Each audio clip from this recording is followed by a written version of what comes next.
Assalamualaikum. Okey, hari ini 8 hari bulan 4 2025. Hari ini hari Selasa. Alhamdulillah segala-galanya telah selesai. Orang kata apa? Alhamdulillah selesai dah semua penukaran daripada Honda City kepada produk Azia. Alhamdulillah.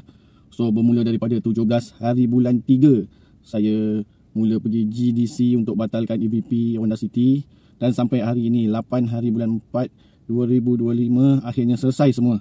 Saya dah tukar Honda City saya kepada produk Azia.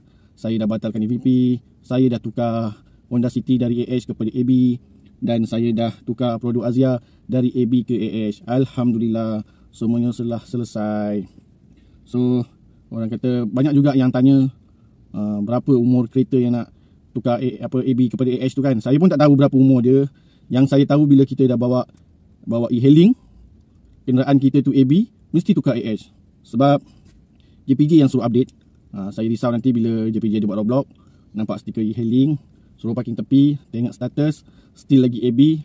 Mungkin kena saman ke, saya tak tahulah kan. Sebab JPJ yang suruh update. Orang kata tukar status kenderaan daripada AB kepada AH. Dia tak katalah berapa umur kenderaan. Tapi saya rasa seolah-olah bila kita register je kita nak bawa e-hailing, ada EVP, kereta tu kena renew dekat JPJ, mesti kena tukar AH. So itulah kepada yang tertanya-tanya kan, saya rasa baik tukarlah.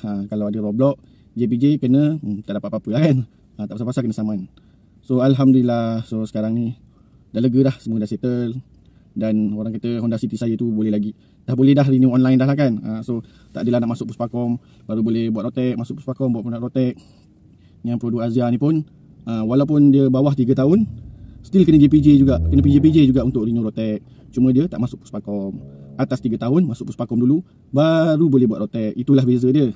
So jangan lupa tukar status kenderaan anda sebelum apa-apa terjadilah, tersaman ke apa ke dengan JPJ ya. So itu saja saya nak borak. Alhamdulillah semuanya telah selesai. So assalamualaikum.